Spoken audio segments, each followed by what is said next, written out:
বাবারে তুমি এত কান্না করে কেন? আমার তো হৃদয়টা খুব পাষাণ, আমি তো খুব পাপী।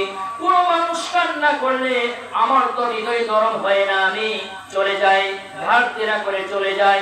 কিন্তু তোমার যে এত জোরে জোরে কান্না করছে, এর কারণটা কি?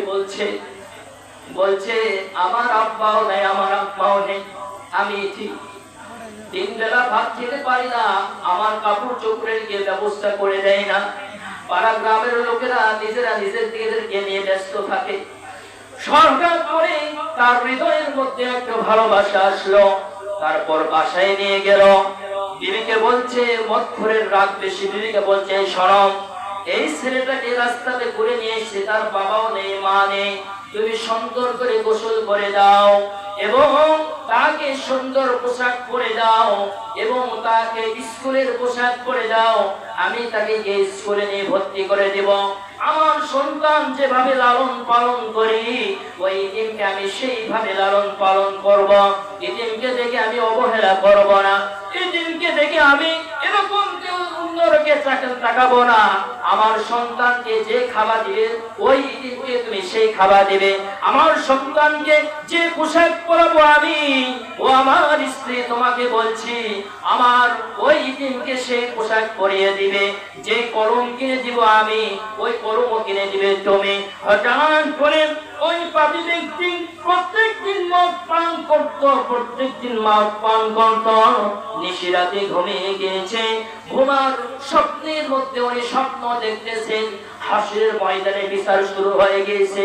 আল্লাহ পাক অর্ডার দিয়েছে, ও ফেরেশতা, জীবনে যত পাপ করেছে, অন্যায় করেছে, অত্যাচার করেছে, ডাকাতি করেছে, চুরি করেছে, বদমাইশি করেছে, খুন খারাপি করেছে, সব কিছু করেছে, আরেকটা তার পাপ বেশি, মদ পান করেছে, তাকে জাহান্নামে দিয়ে দাও। ওই মদখোর ব্যক্তি রাতের সময় স্বপ্ন দেখতেছে, যখন ফেরেশতারা, জাহান্নামের ফেরেশতারা তাকে শিকল নিয়ে যখন এরকম টানিচ্ছে আর জাহান্নামের আগুনে ফেলে দিবে, হঠাৎ করে স্বপ্নের মধ্যে দেখতেছেন ওই বালকটি যে রাস্তাতে করে নিয়ে এসেছিল, ওই বালকটি হাউমাউ করে কান্না করতে দৌড়ে দৌড়ে আসতেছে। আসার পরে ফেরেশতাদের যে জাহান্নামের ফেরেশতা শিকল যে বাঁধিয়েছিল, তাদের হাত থেকে এরকম ছোকাছুকি করতেছে, বলতেছে তাকে তুমি জাহান্নামে তোমরা দিও না। এর কারণ হচ্ছে আমি এতিম, আমাকে কেউ ভালোভাবে খাবার দেয় নাই, আমাকে ভালোভাবে কেউ পোশাক দেয় নাই, আমার বাসস্থানের জায়গা কেউ দেয় না, আমি রাস্তায় থাকলাম, আমি চিরা পোশাক পরতাম, আমার বাসস্থানের জায়গা করে দিয়েছে, আমার পোশাকের ব্যবস্থা করে দিয়েছে, আমার চিকিৎসার ব্যবস্থা করে দিয়েছে, আমার স্কুলের ব্যবস্থা করে দিয়েছে, আমার খাদ্যের ব্যবস্থা করে দিয়েছে।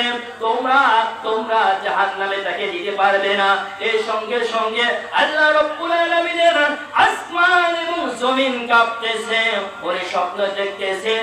আল্লাহ পাক চিল্লায় বলতেছেন, ও ফেরেশতারা শোনো, ওই ব্যক্তি ইতিমকে ভালোবেসেছে, ইতিমকে কদর করেছে, তার হক মানে নাই, তার হক পুঙ্খানুপুঙ্খানুভাবে আদায় করে দিয়েছে।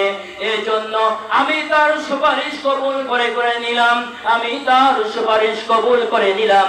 যাও, তার এই বেহেশতে যে জাহান্নামে তাকে শিকল বেঁধে নিয়ে তাকে জাহান্নামে দিচ্ছ, এই শিকলগুলো সবগুলি খুলে দাও এবং তাকে বেহেশতের মধ্যে সুসম্মানে প্রবেশ করো। সুবহানাল্লাহ।